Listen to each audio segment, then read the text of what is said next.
Sa inilabas na report ng the Second Congressional Commission on Education o EDCOM2, mahigit sa kalahati ng mga public school sa bansa ang nag-ooperate ng walang principal. Batay sa kanilang datos, 24,916 yan ng mga paaralan sa buong Pilipinas. Sa bilang na ito, 13,332 ang pinamamahalaan lamang ng isang head teacher, habang 8,916 naman ang nasa pangangasiwa ng isang teacher in charge. May 2,337 paaralan ang may officer in charge, at ang natitirang 193 ay undefined. Sense of accountability. Hindi nila alam kung sino ituturo nila.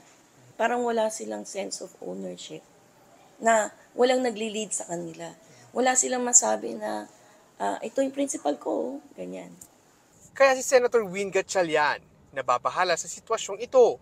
Hirit niya, kinakailangan revisyahin ng Department of Education ang kanilang polisiya para makamit ang 1:1 principal-to-school ratio. Sabi naman ni DepEd Secretary Sonny Angara, babaguhin nila ang patakaran para masiguradong basta may school, may principal. Isa sa mga solusyon sa kakulangan ay ang promotion at reclassification ng mga kwalipikadong guro. Ngunit, ano nga ba ang papel ng isang school principal? Bukod sa madalas katakutan ng ilang estudyante, sila ang may pangunahing responsibilidad sa pamamahala ng paaralan.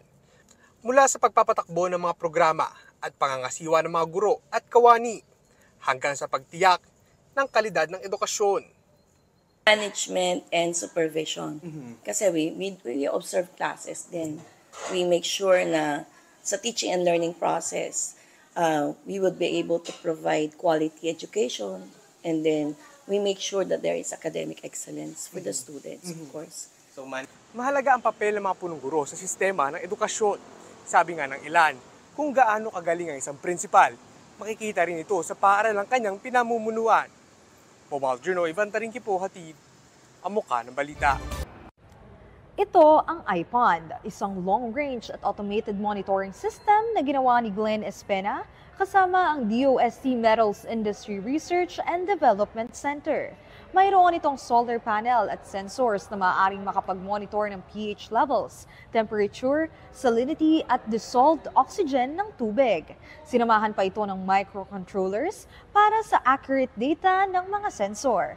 At para mabilisan pang makita ang resulta, gumawa sila ng app na specially designed para sa iPond.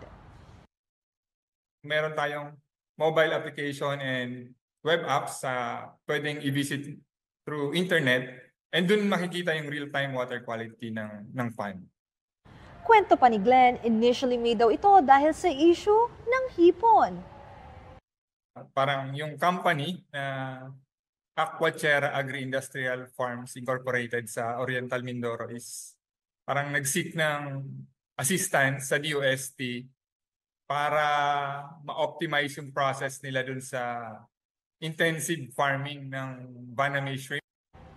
Dahil na nga rin sa ganda ng kanilang imbensyon, kinikilala na ang iPond sa ibang bansa. Nakuha nila ang bronze prize sa Seoul International Invention Fair. Pero hindi pa raw sila tapos dahil marami pa raw planong improvement si Glenn para sa iPond. Ang plan namin is i-reduce pa yung cost nito and maging attractive or cost-effective siya dun sa mga farmers na gagamit nito.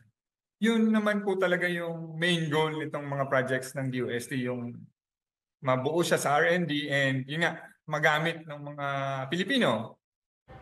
Big o small idea man yan, para lang yang bato na inihagis sa tubig. Malayo ang mararating at malaki ang pagbabago. Mobile journalist Timmy Atienza po, hatid ang mukha ng balita. Kung magagawi ka sa probinsya, maaaring may nadaanan ka ng nakalatag kung saan-saan na aning palay o kaya mais. Yan ang tradisyonal na pagpapatuyo ng ani sa tulong ng araw o sun drying. Mura man, marami pa rin ang nasasayang sa ganitong proseso. Bukod kasi sa mga natatapon sa biyahe, prone ang mga ito sa contamination mula insekto, daga at iba pang mga peste. Kalaban din ang moisture tuwing tag-ulan o kung malapit sa coastal area ang pinagpapatuyuan. Nakapagtatala po tayo ng higit kumulang 15 bilyong pisong pagkalugi mula po sa mga tradisyonal o makalumang pamamaraan ng pagtutuyo. Kaya naman nagkaroon ng inisyatibo ang Department of Science and Technology o DOST Calabarzon na magpamigay ng 730,000 pesos worth of solar drying trays sa ilang community-based associations sa Batangas. Mas kilala ang multipurpose solar drying trays na yan bilang Portasol, gawa ng Pinoy inventor and entrepreneur na si Francisco Popoy Pagayon. Mula sa pangalan, isa itong portable at stackable set ng grains thermal drying trays na gawa sa aluminum thermal trays at hanggang 150 kilograms ang kaya niyan. Ang atin pong mga pinagkalooban ng Portasol sa mga bayan ng Calatagan at Mataas na Kahoy na involved po sa pagdadry ng mga isda ay nagsabi na mabilis daw pong natutuyo ang kanilang mga isda sa paggamit nitong Portasol. Gayun din, mas nasisiguro nila na mas hygienic yung drying process kasi hindi po nakakadapo yung mga langaw since meron po itong cover na mesh nets. Bukod sa isda, isa rin ang kakao sa mga produktong sinubukang patuyuin gamit ang Portasol sa Batangas. Dahil siya ini-stock up lang, mabilis mo siyang maililipat. Halimbawa, uulan. Mabilis mo siya maisisilong, mabilis mo siyang madadala. Dahil nga mataas ang success rate ng Portasol sa Batangas. Dito po kami magbabase sa success rate na ito sa susunod na deployment po natin ng Portasol sa ating lalawigan. Gawang Pinoy para sa Pinoy. Dahil sino nga ba namang magtutulungan kung di tayo-tayo rin? Mobile Journal Denise Valdesancho po, hatid ng mukha ng balita.